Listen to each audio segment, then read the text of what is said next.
Olá, eu sou Neiva Ribeiro, secretária-geral do sindicato, e esse é o Momento Bancário, nosso programa da web, que traz hoje um convidado muito especial, direto de Barcelona. Ele dispensa apresentações, mas eu vou falar brevemente aqui sobre o currículo dele. Eu tenho aqui conosco hoje o Jean Willis, que é escritor, jornalista, professor universitário, já foi deputado federal 3 vezes pelo PSOL do Rio de Janeiro. Recentemente, em maio desse ano, se filiou ao Partido dos Trabalhadores e está fazendo um doutorado sobre o efeito das fake news, de como as informações falsas podem influenciar a sociedade a tomar rumos que não são muito legais, ou então ele vai explicar melhor como é isso. João Willis, é muito bom ter aqui você conosco. Em nome de toda a diretoria do Sindicato dos Bancários, eu quero agradecer muito você ter tirado um tempo dos seus estudos, das suas entrevistas, para estar aqui conosco. Eu tenho certeza que todo mundo que está assistindo aqui está muito grato pela essa atenção. Seja muito bem-vindo ao nosso programa. Obrigado, Neiva. Obrigado pelo convite, pela recepção calorosa, amorosa. Obrigado ao Sindicato dos Bancários. Eu espero que a gente possa ter uma boa conversa, que seja bom para as pessoas, seja boa para as pessoas mesmo, que elas gostem. Eu estou feliz. Não, com certeza. Eu tenho certeza que elas vão gostar. A gente estava muito ansioso e ansiosa de recebê-la aqui. Faz tempo, a gente sabe que a sua agenda é uma agenda bastante ocupada. Eu sei que você ter feito os seus estudos, as suas pesquisas, a sua contribuição é muito importante para os debates que têm sido feitos aqui no Brasil sobre a questão que nós estamos vivendo, fake news, desinformação. A gente tem um governo que é fascista, que usa muito das redes sociais e da desinformação da população para criar factoides, para poder causar confusão e colocar projetos políticos que são contrários ao bem comum, à sociedade em geral, e esse trabalho isso é muito importante. Então, a gente gostaria de ouvir um pouco. O que você está estudando aí em Barcelona? Qual que é a sua tese? Como que é o seu estudo? Bom, eu estou na Universidade de Barcelona, na pós-graduação, doutorado em Direito e Ciência Política, e meu objeto de estudo é o fenômeno da desinformação, pegando o caso do Brasil, né? Mas é claro que, ao estudar esse fenômeno, eu estabeleço comparações com o fenômeno da desinformação em outras partes do mundo. E não tem como entender o fenômeno contemporâneo da desinformação, porque a desinformação sempre aconteceu, né? Sempre houve uma relação problemática entre política e verdade, ou, dito de outra maneira, a mentira sempre ameaçou a política. Então, para estudar essa questão, eu não poderia tratar só do Brasil, eu tinha que tratar do fenômeno de uma maneira mais ampla. E essa questão da desinformação, e aí, para explicar para as pessoas o que é que a gente está chamando de desinformação, ou seja, a divulgação de notícias falsas, as calúnias, assassinatos de reputação, teorias da conspiração, fraudes feitas na internet, ou seja, desinformação também acontece quando um governo mente através dos seus canais de comunicação, quando um governo sonega informação verdadeira à sua população. Tudo isso é o que a gente chama de fenômeno da desinformação. Só que esse fenômeno acontece agora, nesse momento, nessa contemporaneidade. O que ele tem de diferente é o fato dele ser perpetrado por meio das novas tecnologias da comunicação e da informação. Ou seja, ele acontece dentro dessa superestrutura de comunicação que hoje quase abarca todo o planeta, que a gente pode chamar de internet, né?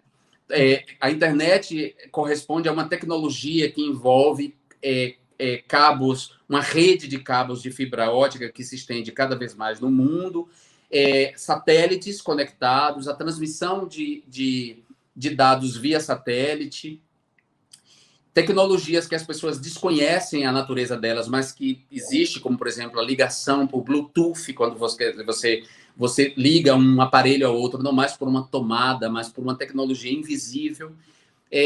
Essa tecnologia envolve hardwares, né? gadgets, ou seja, aparelhos cada vez mais leves e transparentes, uma tecnologia quase invisível, que está cada vez mais junto de nós e que a gente incorporou à nossa vida. Então, a gente está num fluxo permanente de comunicação e esse estado de permanente comunicação permite que a desinformação seja muito mais eficaz do que era antes, né? Vou dar um exemplo. Antes, um trabalhador ele ia para o trabalho dele, ele passava o dia trabalhando ali, ele voltava em casa e aí ele sentava em casa para assistir o telejornal. Vamos falar de um trabalhador que não é alfabetizado, que não lê, um operário que não tem muita leitura, o hábito de leitura, que não lê livro, que não lê jornais. Ele se informava basicamente pela televisão. Então, ele se submetia a um fluxo de informação ou desinformação só naquele período em que ele estava em casa assistindo o telejornal. Agora não. Agora, com essas novas tecnologias, o fluxo de informação é permanente. Ou seja, ele vai para o trabalho lendo o Twitter, vendo o Facebook. Vendo montagens que são feitas, né, consumindo todo um conteúdo digital. E aí, por ele estar submetido a esse fluxo de informação, fica muito mais... Ele está muito mais sujeito à mentira e à desinformação. E também tem um outro fato que é o que a gente chama de datification, né? Quer dizer, todos os nossos processos, todas as nossas atitudes, os nossos comportamentos, os nossos pensamentos, os nossos desejos estão sendo transformados em dados, estão sendo digitalizados em dados digitais. E esses dados são entregues por nós mesmos a plataformas de comunicação como Google, como a Amazon, como o Facebook, como o Twitter. E nós entregamos esses dados e não sabemos o que essas companhias fazem com esses dados. Mas não sabemos mais ou menos o que eles fazem, mas sabemos que esses dados permitem a essas companhias identificar os nossos desejos e nos disparar produtos, mercadorias, né? Então, muita gente acha que é meio bruxaria, que ela, por exemplo, faz uma consulta de uma bolsa, ou ela olha o site que está uma bolsa e imediatamente começa a aparecer bolsas para ela de publicidade, né? Ou ela assiste um site de humor e ela começa a receber sugestão de perfis parecidos com aquele site de humor que ela visitou. Ou seja, existe uma inteligência artificial ali, essas plataformas operam a partir de uma inteligência artificial, ou seja, uma inteligência que não é humana, né? Que funciona a partir de um algoritmo, que é um conjunto de comandos, e essa inteligência artificial, à medida que ela vai interagindo com a gente, ela vai aprendendo mais da gente, e ao aprender, ela vai nos dando sugestões de consumo, não só de consumos de produtos, mas de consumos de ideias. E esse fato tem servido à manipulação política em diferentes partes do mundo. E principalmente por parte da extrema-direita, que foi quem entendeu melhor essa tecnologia e se apropriou mais rápido dessa tecnologia para fins de manipulação política. Então, a gente viu, não só no Brasil, a extrema-direita se eleger em 2018, utilizando esse expediente, ou seja, os dados dos usuários, para disparar para eles mentiras sob medida, como também na Hungria, na Colômbia, nas Filipinas, nos Estados Unidos, que foi o primeiro de todos, no Reino Unido, com a questão do Brexit, ou seja, a extrema-direita começou a triunfar em diferentes lugares, utilizando esses dados que nós fornecemos a essas plataformas de comunicação, que são cada vez mais poderosas, que estão, inclusive, acima dos Estados-nações e que controlam a esfera pública, e que têm controlado a esfera pública. Jean, então, você falou assim que a extrema-direita se apropriou mais rápido dessas ferramentas, dessa percepção.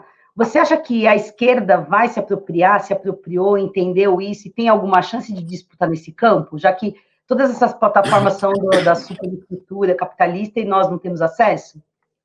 Bom, eu acho difícil. Para a esquerda sempre é tudo muito difícil, porque a esquerda tradicionalmente, claro que há pessoas horríveis da esquerda e há governos autoproclamados de esquerda que se converteram em ditaduras medonhas, que fazem propaganda política. A esquerda das esquerdas, né? Como? Há esquerdas e esquerdas, né? A esquerda que quer o progressismo, que quer a igualdade e... Claro. Eu digo isso porque, para não ficar uma coisa maniqueísta, mas tradicionalmente a esquerda tem certos pudores.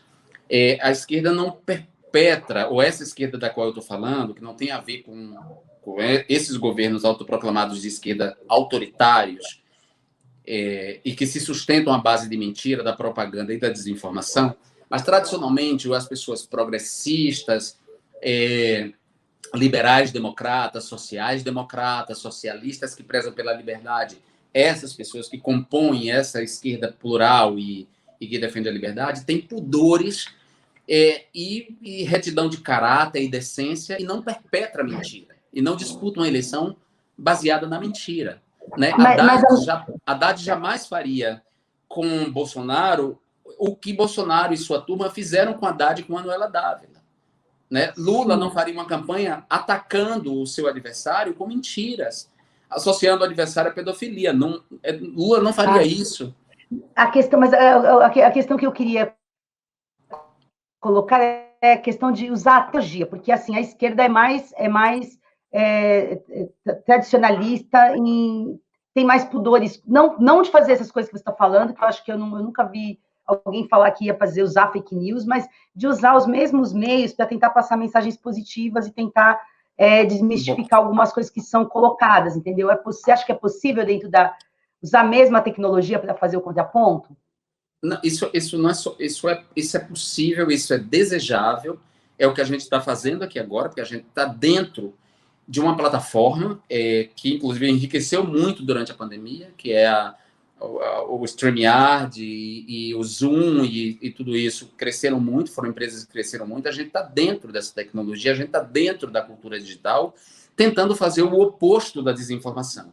Agora, nós temos uma desvantagem enorme em relação a isso. A desvantagem, a primeira desvantagem é que o modelo de negócio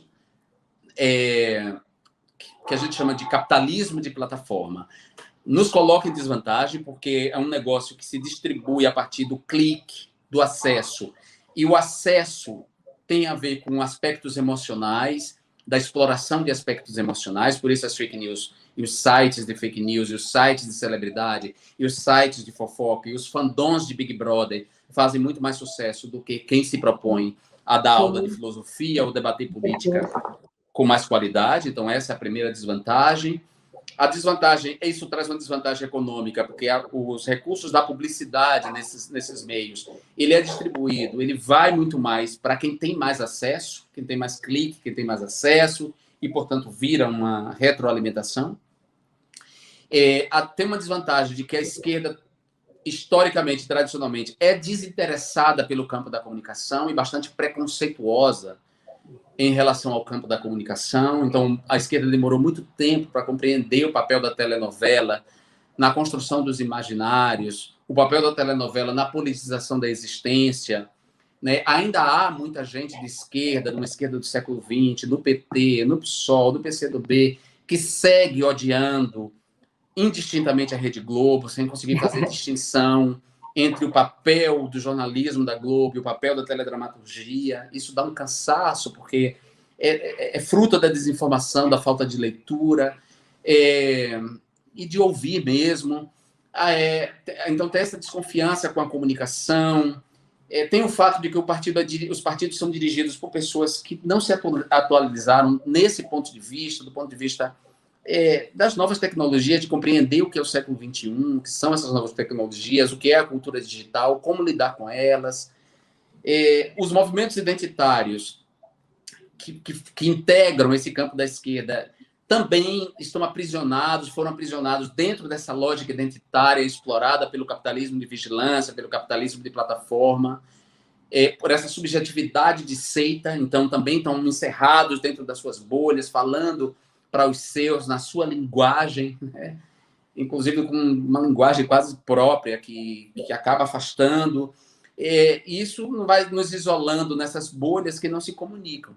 Para usar uma imagem do Peter Sloterdijk, que é um filósofo alemão, ele diz que vivemos o tempo da espuma, né? Que a contemporaneidade é uma espuma, um punhado de bolhas juntas uma da outra, mas sem comunicação uma com as outras, né? E a gente precisa furar essas bolhas, produzir uma comunicação, entrar, sair dos nossos... tentar, pelo menos, porque eu sei que a lógica de funcionamento das plataformas não deixa, mas nós temos que criar outros caminhos. Então, por exemplo, eu tenho buscado via artes visuais chegar a um novo nicho, né? Ainda que seja as pessoas que se interessam por por artes visuais, chegar até elas, né? Ao mesmo tempo, eu dialogo com as pessoas da música, então eu faço live com pessoas da música, porque aí eu chego às pessoas da música. Então, é uma tentativa minha de me multiplicar em muitos para furar as bolhas, né? De ser essa figura plural, o que cansa muito, porque, claro, demanda muito trabalho, tem que ter muito trabalho, tem que ter muita paciência, tem que ler muito, tem que fazer para chegar nesses... não é fácil, mas a gente tem que fazer, tem que começar a fazer em algum momento.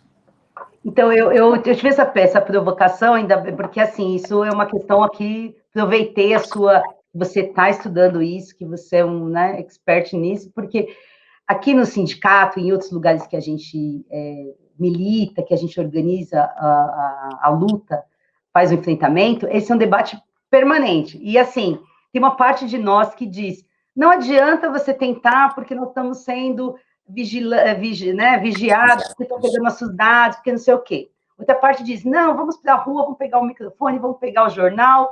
E a gente fala assim, mas o trabalhador está se ele estiver na fábrica ou estiver na porta do banco, mas ele também está aqui, ó, ele está aqui, eu preciso falar com ele aqui. E aí tem uma outra parte que fala, mas eu sou velho, eu não vou conseguir mais, eu não vou aqui, eu não vou assado. E aí tem uma parte de nós também que tem algum preconceito dessa parte mais lúdica, da música, do humor, de coisas mais leves, porque tem uma parte de nós que pensa que a esquerda tem que ser sempre rude, tem que estar sempre brigando, sendo aquela que cobra, aquela que chega na festa e estraga a rodinha, que sempre, sabe? Sim. E aí a gente está nessa discussão interna, então eu estou aproveitando para sair um pouquinho do tema, para mandar um recado para a galera aí que está nos assistindo. E a gente fala assim, mas é importante usar as ferramentas que a gente tem, porque são essas, né, Jean? Sim. Elas são todas centralizadas pelo capitalismo, como na história da classe trabalhadora. Ou a gente fica olhando, ver tudo se acabar, ou a gente tenta entrar nesse campo e disputar da forma que a gente pode, né? Claro, e temos que... Não tem outro caminho, porque os bancários estão engolidos pela cultura digital, né? E nós temos que manipular no melhor sentido, a gente tem que lidar com essa nova forma de comunicação. A gente precisa de... É isso, que os dirigentes do sindicato, se não querem deixar de ser dirigentes, se não querem, sei lá, que pelo menos contratem pessoas ou busquem assessorias de pessoas que entendem essa nova linguagem. A gente precisa de pessoas, a gente precisa de fábrica de memes com as nossas mensagens, a gente precisa usar o humor, o xixi rápido da internet, a linguagem do deboche, da desconstrução, para a gente começar a chegar e a dialogar com uma nova geração, porque é isso, não tem outro caminho. E hoje não é só nova geração, não. A gente tem feito vários exercícios no sindicato, na CUT, na Contraf, nas nossas organizações aí, e não é só a nova geração. Eu sou de uma geração mediana, tenho uma geração um pouco mais velha que eu, tem muita gente mais antiga que se comunica pelo humor, que saca o que está rolando pelos memes, pelos vídeos curtos, pelas... Imagina, quem tem condições de acompanhar uma CPI do dia inteiro, né? Os trabalhadores estão na fábrica, estão na escola, estão de casa, né? Fazendo as coisas. As pessoas estão fazendo o seu trabalho, e quem tem acesso à internet vai ver um resumo, ou vai ver um debate como esse. Infelizmente, nem todo mundo vai poder ver esse nosso programa, porque nem todo mundo tem internet. Os bancários têm, e é uma disputa que a gente faz para tentar que eles nos ouçam, entendam a complexidade das nossas lutas, né? A gente está fazendo a disputa o tempo todo, mas a maior parte das pessoas ainda não tem nem internet, né? Não vai para o YouTube, não, é uma coisa muito elitizada ainda. Ainda tem, eu diria que está crescendo, e a tendência é crescer cada vez mais. como eu disse, essa superestrutura de comunicação, ela tá tomando todo o planeta. Então, não vai haver lugar do planeta em que as pessoas não estejam conectadas. Mesmo as pessoas que a gente não imaginava e que a gente imagina que não está, né? Por exemplo, tem uma série de programas feitas por pessoas de novelas, né? Ou seja, já de pessoas que herdaram todo um repertório de teledramaturgia, que cresceram sob a teledramaturgia da Globo, que estão reproduzindo essa dramaturgia de uma maneira tosca, da maneira que elas podem, nas suas próprias vidas e criando novelas da sua vida. Já vi. Tem várias pessoas fazendo isso, assim, naquele cenário de pobreza e de tudo. E aí elas têm acesso, e as pessoas acessam aquilo, gostam daquilo. Então, ou seja, as pessoas, elas estão dentro da cultura digital. A gente não pode esquecer disso. A questão é como nós vamos utilizar essa cultura digital para tratar de temas importantes, como a politização da existência dessas pessoas, de temas sérios.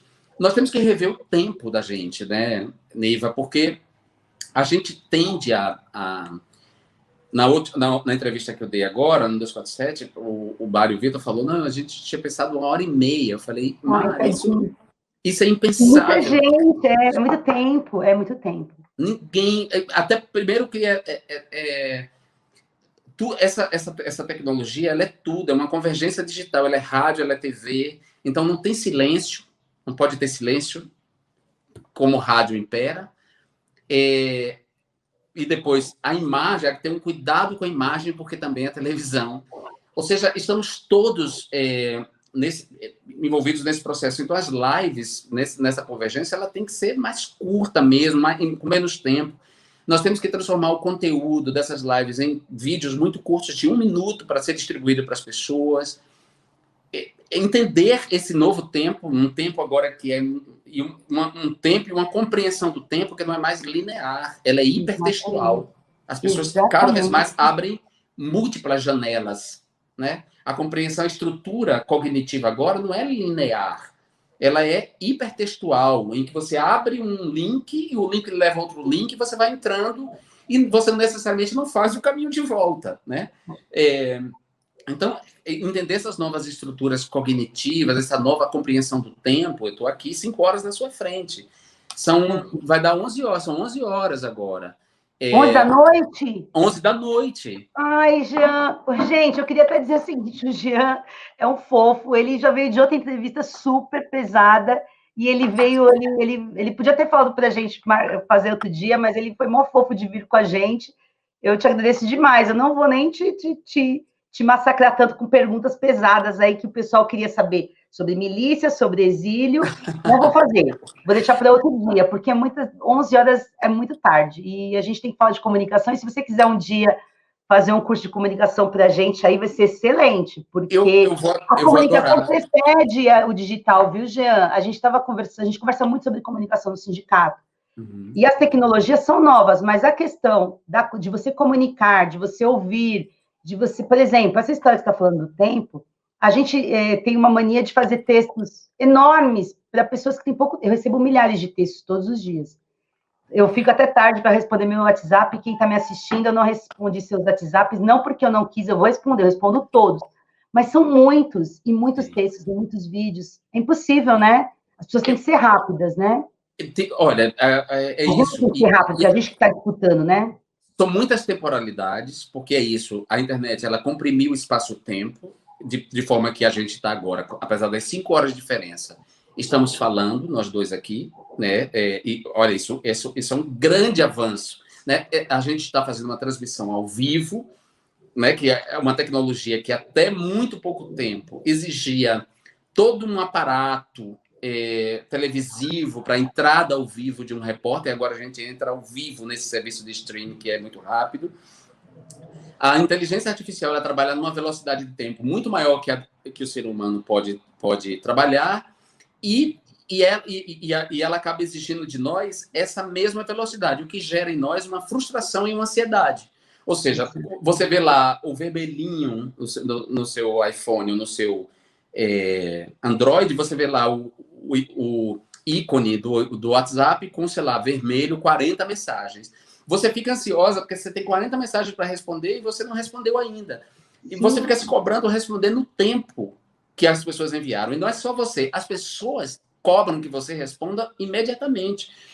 Essa diferença, por exemplo, de tempo, faz com que, na madrugada, enquanto eu estou dormindo, as pessoas me mandem mensagem e perguntem assim, por que você não está me respondendo? E aí, você não respondeu? Não vai E eu responder, não? Você já viu esse meme da Pfizer? não Vai vi responder, ainda. não? Ah, então eu vou te mandar depois. Não vai responder, não? Que é um Pois meme fantástico de um menino chamado Esse Menino. Ele fez uma brincadeira antes da gente descobrir na CPI que o governo federal recebeu mais de 110 e-mails da Pfizer para poder ofertando vacina para nós. E nós descobrimos pela CPI que, por outros interesses que não do bem comum, o governo estava fazendo negociatas, né? Tudo está dizendo para negociatas para conseguir vender vacinas com propina. Então, esse menino fez um meme dizendo assim, não vai responder, não, que eu não posso falar aqui, mas eu vou te mandar que você vai adorar, é um sucesso aqui no Brasil, você vai amar. Bom, é isso, as pessoas exigem, porque, como eu disse para você, a gente está on todo o tempo, né? E a tendência, que uma vez que as tecnologias são cada dia mais low e transparent, né? É que a gente vai mergulhando toda a nossa vida nessa outra cultura, nessa outra vida. E a gente já está um pouco nisso, mas a tendência das tecnologias é se sofisticarem de tal maneira que, sei lá, daqui a 10 anos as pessoas vão carregar um chip, uma coisa que vai colar aqui e vai nos manter permanentemente conectados nesse ambiente comunicacional que é a internet, todo o tempo, né? Com todas as implicações que isso terá. Então, isso tem implicações éticas e na saúde. Como eu disse para você, a gente vive uma pandemia de ansiedade e a pandemia de coronavírus ampliou essa pandemia de ansiedade. A ansiedade tem a ver com o medo da doença, mas tem a ver também com essa cultura digital e a necessidade de responder, a necessidade de parecer bem no Instagram e de receber curtidas. E de você fazer uma publicação e você não vê que curtiram o suficiente, então você acha que não fez o bastante, e aí está permanentemente produtivo, tem uma relação de dificuldade com o ócio, de não fazer nada. Essas mídias elas foram desenhadas para produzir adição, né? Adição para produzir vício, né? TikTok, né, é um desses que você não consegue sair do TikTok de jeito nenhum. Elas foram desenhadas para isso, né? Para gerar endorfina e para demandar que a gente esteja nela, porque é uma espécie, como disse uma socióloga espanhola, ela disse que é um novo cigarro, né? Quer dizer, assim como a indústria do tabagismo se estendeu dessa maneira, produzindo uma adição no mundo, agora essas novas tecnologias produzem essa adição. As pessoas não conseguem ficar longe do celular, se elas saem de casa. Conversando com a pessoa e a pessoa... Não, pode continuar, pode falar aí, peraí um pouquinho. É isso, a gente tá nesse momento. E aí é isso, tem toda essa implicação ética, política, porque uma vez que as pessoas estão ali consumindo todo o tempo, conversando todo o tempo, elas estão muito mais sujeitas aos ataques. Os medos delas são muito mais identificáveis, as preocupações delas são mais identificáveis agora. E aí, uma vez identificáveis, fica muito mais fácil atacar o medo dela, né? Atacar e estimular o medo dela naquilo que ela já revelou que tem medo, os preconceitos, e é aí que opera a desinformação. Esse é basicamente, inclusive, o núcleo da minha pesquisa, do meu doutorado, é esse aspecto subjetivo mesmo da desinformação. Olha, a gente já passou dos 20 minutos de programa. Eu estava conversando com o Jean aqui antes da gente começar. Jean, são 11 horas da noite em Barcelona. Jean passou por uma série de entrevistas hoje que ele estava me falando, mexeu muito com ele, porque fala do exílio dele, por que ele saiu do Brasil com ameaças, né, de morte por conta de milícias que a gente sabe que estão tomando conta do país se a gente não tiver muita organização, muita força para combater esse mal que está tomando conta, nós vamos ter problemas muito sérios, porque a nossa democracia está em risco. Já falou da questão da morte da Marielle, que para nós é um absurdo a gente não ter conseguido ainda saber quem matou Marielle, por que matou e quando esses assassinos serão punidos, e toda a questão que levou ele para fora do Brasil, que eu espero que ele volte logo, que o Brasil seja um lugar seguro para você, para todos que tiveram que ir embora, voltar, né, e viver num país com democracia, com direito, com respeito, com igualdade, sem homofobia, sem racismo, sem um monte de coisas que a gente luta todos os dias, Jean, para construir, e é muito duro para a gente que é militante saber que coisas tão básicas como direitos humanos são rechaçados na internet, são rechaçados na padaria, são rechaçados porque as pessoas que acreditam na cloroquina e acreditam também que a Terra não é redonda, questionam todo dia direitos e outras coisas. Então, eu acho que eu não vou abusar mais do Jean, eu até espero, Jean, já está convidadíssimo o dia que você tiver uma agenda melhor, para a gente conversar mais, que tem muitas coisas, a gente quer falar de muitas coisas, mas eu não quero quero te poupar, que você está cansado, né? Muito exaustiva a tua militância, né? Quero agradecer muito a sua vinda, e eu vou deixar agora para você falar do que você quiser, né? Para você falar, se despedir, deixar seus recados, e você já falou que pode fazer um curso para a gente, eu vou cobrar, e quando você quiser voltar, o nosso canal está aberto, é um prazer, uma honra, a gente está muito feliz de receber, venha quando você quiser. Só você falar, avisa para o William, que a gente está, para o William De Luca, nosso querido que está aqui nos bastidores, que as portas estão abertas para você. Obrigado, Neiva. Deixa eu te dizer, uma das características da extrema-direita no mundo inteiro e desse populismo de extrema-direita uma das características é o negacionismo, né? O negacionismo ele se expressa na forma do revisionismo histórico. Então, a extrema-direita, por exemplo, nega fatos, inclusive fatos terríveis, como o Holocausto, por exemplo. Então, eles negam aos negacionistas do Holocausto, negacionista de que a Alemanha perpetrou o genocídio em que 6 milhões de judeus, só de judeus, foram mortos. Então, eles são negacionistas da história. No Brasil, eles se expressam, por exemplo, na mentira de que a escravidão aconteceu porque os negros escravizaram os próprios negros, né? Quer dizer, eles pegam um elemento, um dado, por exemplo, que é um dado, uma informação correta de que sim, a colonização feita pela Europa no continente africano levou determinados povos a entrar no negócio da escravidão. Eles pegam esse elemento e essa complexidade e transformam numa mentira, que é dizer que a escravidão no Brasil é responsabilidade dos negros, né? Então, ela é negacionista nesse aspecto histórico, ela é negacionista da ciência, ou seja, dos saberes científicos, dos paradigmas construídos pela ciência. Então, a ciência tem um paradigma que é a partir do qual a ciência trabalha e vem trabalhando, que é o paradigma de que, olha, primeiro, depois de muito tempo, acreditando-se que o Sol girava em torno da Terra, que a Terra o universo era geocêntrico, a Terra estava no centro do universo, e essa concepção tinha a ver com o fato de que a Bíblia fala de que Deus criou tudo em 7 dias e criou a Terra, e, portanto, as pessoas acreditavam que a Terra estava no centro do universo. Ou seja, de lá para cá, do século XVI até agora, esse paradigma mudou, porque se compreendeu que, na verdade, o Sol está no centro é a estrela principal dessa galáxia, digamos assim, desse sistema de planetas que giram em torno dele. E também sabemos hoje que a Terra é geóide, quer dizer, esférica. Ela tem um formato esférico, ela não é plana. Entretanto, essa extrema-direita é negacionista e, por exemplo, defende que a Terra é plana, nega princípios da ciência. E esse negacionismo não é uma coisa banal, assim, porque ela tem implicações muito sérias. O negacionismo da extrema-direita fez com que a epidemia de Covid se alastrasse de maneira muito maior do que deveria no mundo inteiro, principalmente no Brasil, que já matou 500 mil de pessoas, né?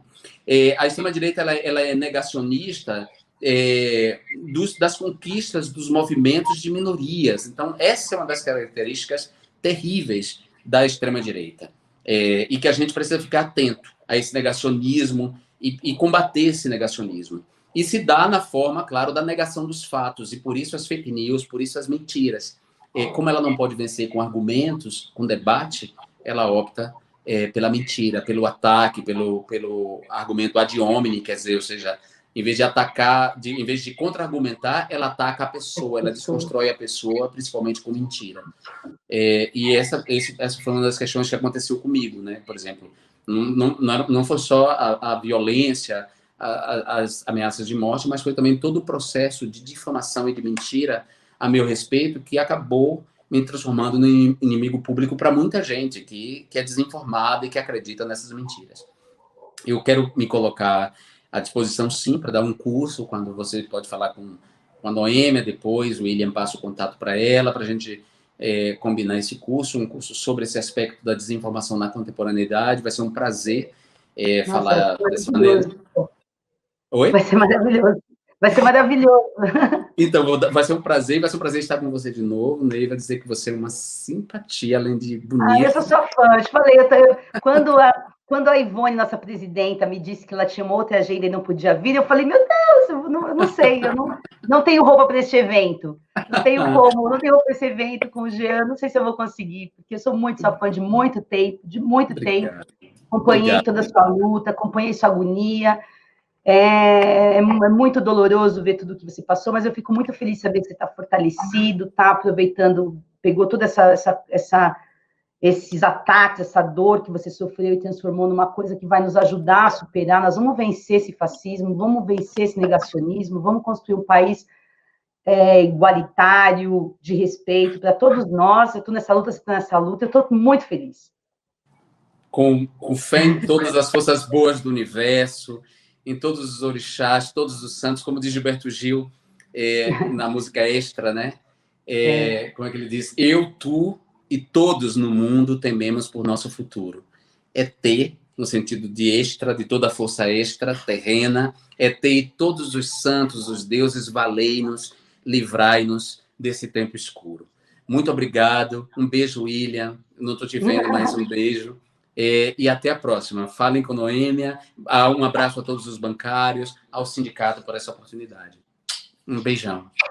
Um beijo, obrigada, William. Tchau, pessoal. Até o próximo Momento Bancário. Assistam, se inscrevam, compartilhem, leve essa ideia para outras pessoas, que assim a gente vai combater fake news, informação, construir um país mais forte, mais igualitário, que só vai nos ajudar, não vai fazer mal para ninguém. A verdade é importante, a gente trabalhar com fatos, com argumentos, a gente precisa de trabalhar nessas questões, porque a democracia depende disso, a gente precisa de fortalecer os nossos meios de comunicação. Esse aqui é um meio de comunicação de esquerda, no sentido de que defende os trabalhadores, que defende a solidariedade, que defende um país melhor e justo para que todos possam viver em harmonia com direitos.